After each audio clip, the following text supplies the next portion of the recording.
Why peace? The world will tell you this is what the world needs, this is what the world needs, this is what the world needs. But 7 billion people on the face of this earth are crying out for one thing and one thing alone, and that is peace. And peace is not the absence of war. I travel not because I like to travel. I travel so I can say this. What you're looking for is inside of you, and you should be in peace. Prem Rawat has been traveling for 40 years, inspiring people around the world to find peace within. Buenos dias. Good to see you. Buongiorno. Guten Tag. Bonsoir, Montreal. I go and I talk to people, and I present them with the possibility of themselves discover the peace that lies within you.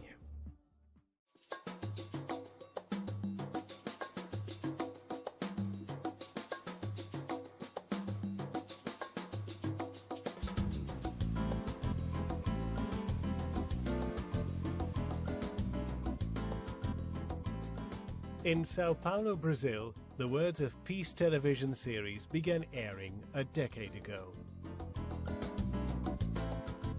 Today, it reaches more than 10 million homes each week in the city of Sao Paulo and over 40 million homes in all of Brazil.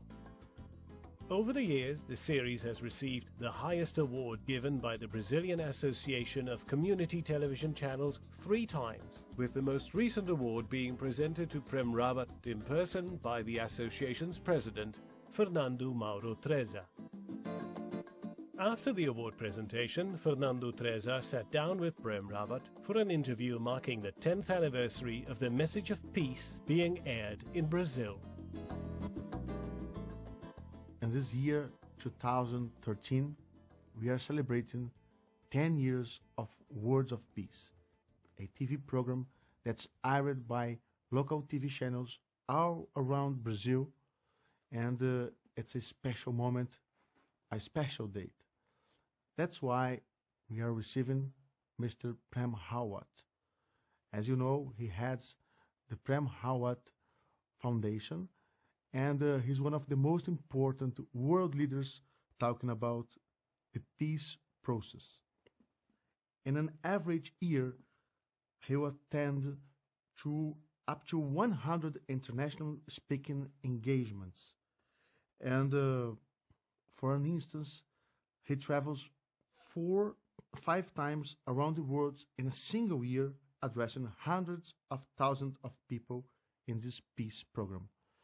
So we are very honored in talking to you in this moment. Well, thank you very much. Thank you for having me, and I am very honored too to be participating in the 10th anniversary of this beautiful thing, which is people accepting the message of peace in their hearts, in their understanding. So I'm very honored. Thank you. Mr. Prem Rawat, you have dedicated your life to reaching out people across the globe about peace. Why is peace so important to you? Peace is not only important to me, but really, peace is important to everyone on the face of this earth. Peace is not about some concept or some idea of what it's going to be manifesting like on the outside, but peace is a fundamental need for every single human being. Peace is a fundamental right of every single human being.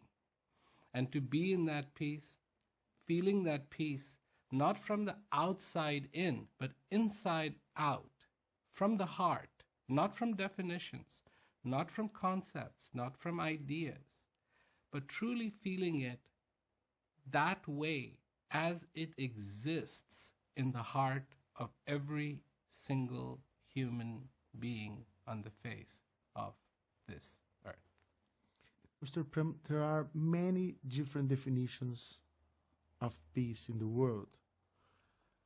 How does your perspective of peace compare or differ to others? Well, there are many, many concepts of peace. In fact, when I travel, this is what comes out. People have an idea of peace. To some people, peace is merely absence of war. To some people, peace is prosperity. Peace is this, peace is that.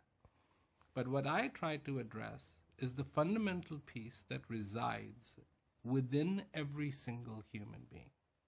That peace is an inner experience, not an outside experience, but it's an inner feeling that every human being already has. It is not something that needs to be created. It is not something that needs to be defined. It is not something that needs to be invented. You know, Socrates said a long time ago, know thyself.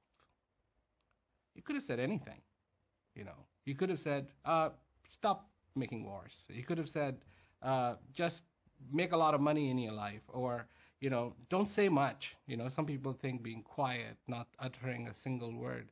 He could have said, just shut up. Or he could have said, go live on top of a mountain. But he didn't say those things.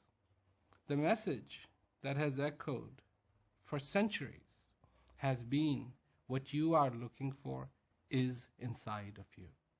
And if you're looking for peace, believe me, you won't find it anywhere else. You will find it within your own being.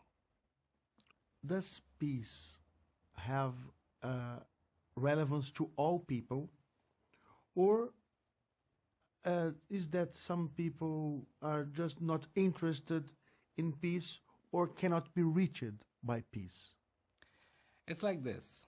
You know, if you come from a really cold climate to slightly warmer climate, and there's another person who comes from a really warm climate to slightly cooler climate, those two people meet in one place. One person is going to say, boy, it's warm. Another person is going to say, boy, it's cold. Because it depends where they come from. So far, we're trying to define peace as something on the outside. Then there are going to be people that are going to say, I don't need that kind of peace. But if we're looking at the peace that is inside of every human being, these questions do not arise because it's fundamental. You know, there are so many cuisines in this world. You have Indian cuisine, you have Chinese, you have Japanese, you have European, you have so many cuisines. But what is the fundamental thing behind each one of these foods, behind each one of these cuisines? It's hunger. Now, does hunger have a language? No. Does hunger have a nationality? No. Does hunger have a time? No. Hunger is hunger. If you feel hungry, you need to eat. And it's the same way. Even so far that we are looking at peace as an external thing. Yes, likes, dislikes, I don't like that flavor of peace, I want this flavor of peace. But if you're hungry, and you're hungry for that peace that is inside of you, then all these barriers go away. And you see only the reality of peace, not the concept of the reality of peace. And that's important, very important to recognize. For many people today, peace seems to be a boring subject. Can this perspective be changed? Of course, because they're coming from a concept of what peace is. They're not coming from the need. They have to feel the need. What is the value of water? Well, if you're not thirsty, not much. But if you're thirsty in the middle of the desert, if somebody came to you, if you're dying of thirst in the middle of the desert and say, if you have $100,000, I will give you a cup of water. Sure.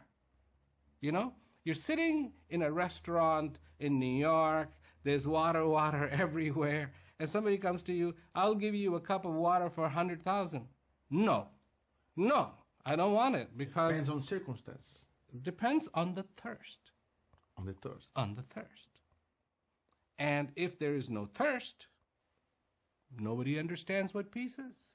There is no value. There's no value. There's no understanding. There's no reason to try to look at it in the realistic way. But this is what I say to people, and this is where my message is so different. That peace is fundamental to human beings. You have to discover it within you. The thirst for peace is within you, and the peace is within you. And for a lot of people, it's an environment, it's a circumstance, it's a definition. But for me, it's something innate inside every single human being. I heard you say that there are 7 billion reasons for peace. Could you explain it for us? Yes. Because everywhere I would go, people would tell me why there cannot be peace. So one day I was speaking and I said, listen, you may have 4 reasons, you may have 5 reasons, you may have 10 reasons, and if there's 200 people here, maybe you have 200 reasons why you cannot have peace.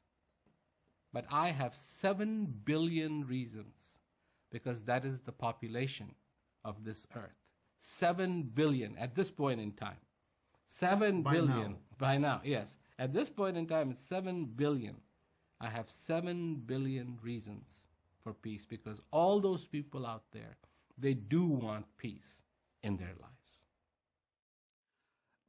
And what do you see as the main obstacles to peace? Just people's own ideas. It's just people's own ideas. You know, there was once an elephant going down the road. So the man who was steering the elephant, driving the elephant, he saw that there were 4 people coming towards him. And he realized that they could not see.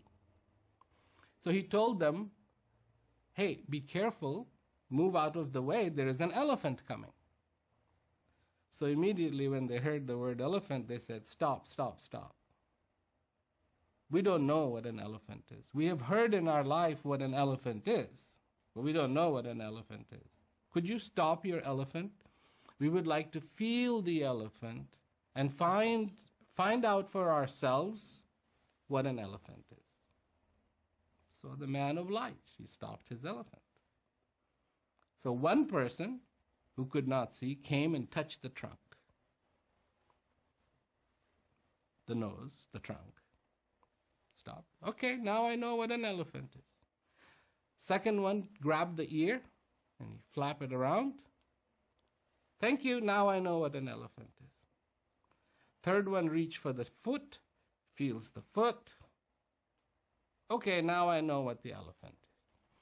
The last one goes to the tail and feels the tail, the hair at the end. It goes, okay, now I know what an elephant is. Thank you very much.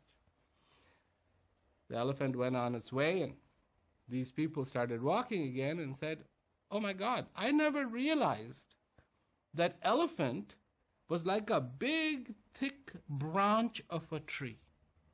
The one that had felt the trunk. The other one said, no, you're wrong. Elephant's another thing. Elephant is like a banana leaf, the one who had taken the ear. It's like a banana leaf. I said, no, you are wrong. The elephant is like a big end of a tree, because he had felt the foot. And the other one said, no, the elephant is like a little, thin little branch with hair at the end, the one that had felt the tail. And they kept discussing and discussing and discussing and discussing. Of course, this is not going to reach any conclusion, because they are all correct. But none of them realize what it really is. This is what happens in this world. People are lost in definition of peace, and nobody is pursuing the peace. You need to feel the peace to understand what peace is, not try to come up with a better definition. If I try to come up with a better definition, I could. But I also know it would be pointless, because when you are thirsty, you need water, not an explanation of water. When you are hungry, you need food, not explanation of food. And this is what the world needs to understand. And all those people who have the different ideas, I'm not saying they're wrong. I'm not saying they're right. I'm just saying they need to go beyond it and feel that peace for themselves. Is there still sense of hope and optimism in a world full of conflicts, in a world with terrible things? How can we make optimism and hope survive instead of conflicts? Well, what is a conflict? You see, conflict does not begin on the outside. Conflict begins inside. The war begins in the minds of human beings.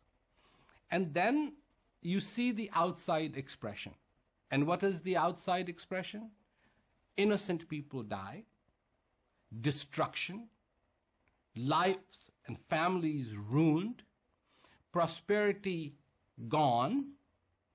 All the things that we don't want becomes the outside expression of the conflict that is inside the human beings. First thing, we have to learn how to respect. Respect who? First, you have to learn how to respect yourself. Now, most people think respect is good manners. Oh, hello, how are you? Thank you very much. Smile, this and that. That's just manners. Good manners. There's nothing wrong with good manners. But respect is different. It's more than just manners. And that respect has to begin with you. When you respect yourself, then you can respect other fellow human beings. Right now, people are ready to kill each other because of difference of opinion. You believe in this, I believe in this. I don't like you, I'm going to kill you. What is the point of your belief if it is destroying other human beings?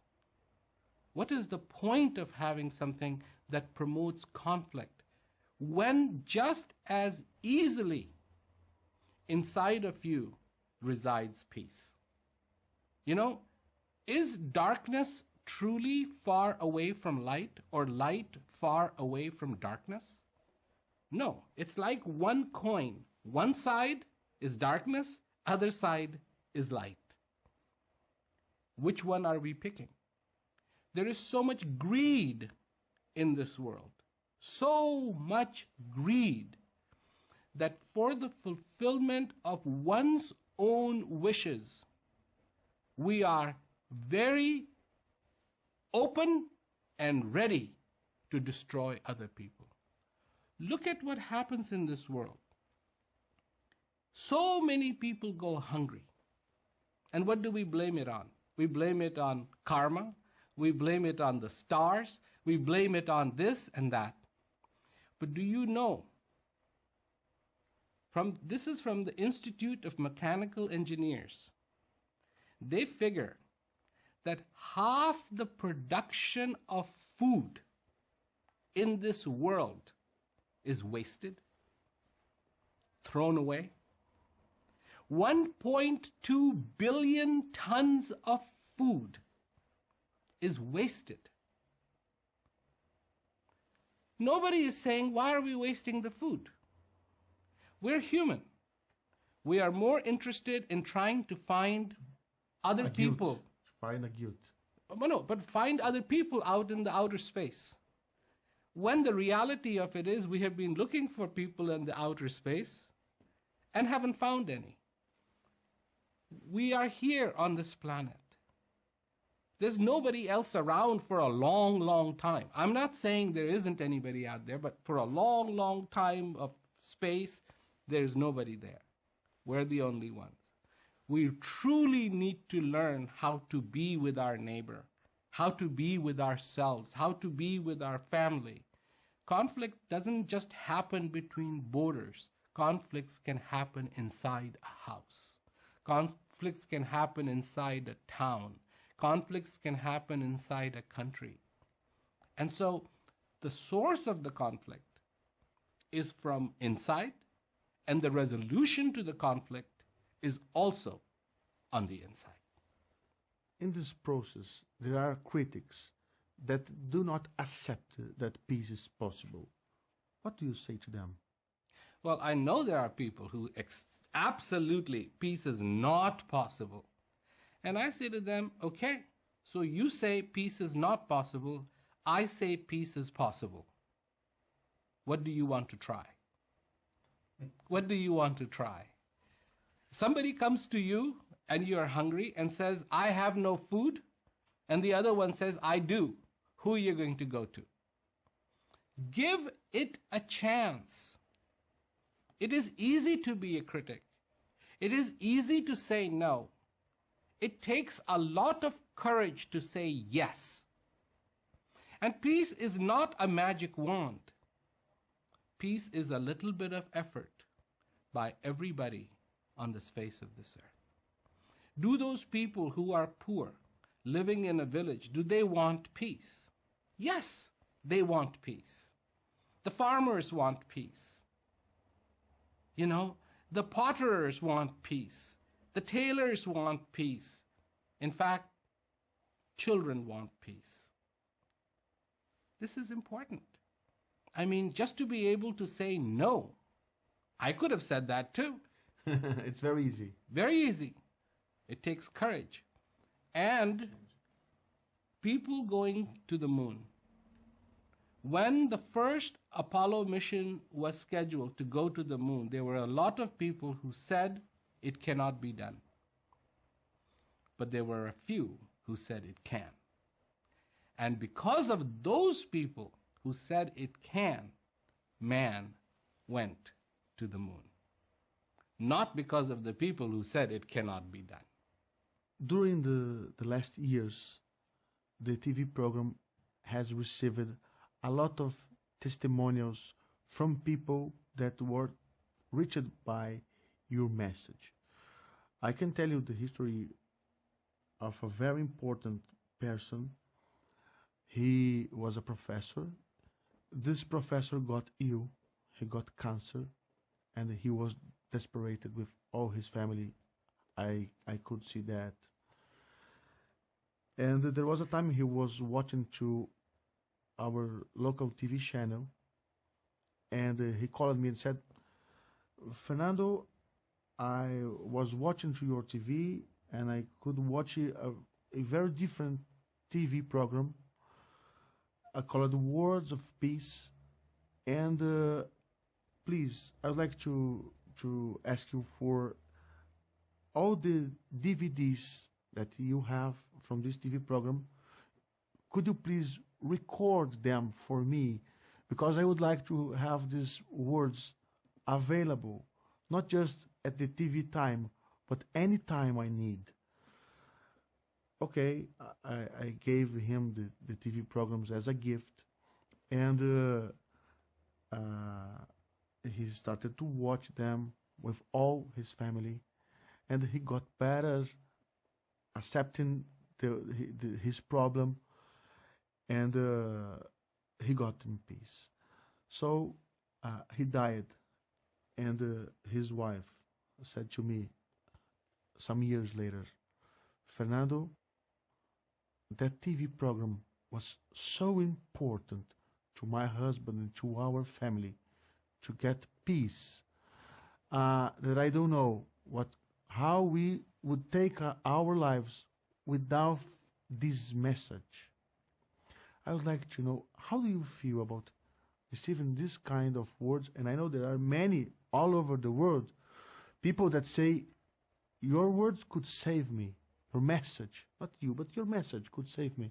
So I would like to know, how do you feel about your responsibility in giving these people a so powerful message that can touch a man that is ill and all his family? How do you feel about this? That's what I live for. That's what I live for.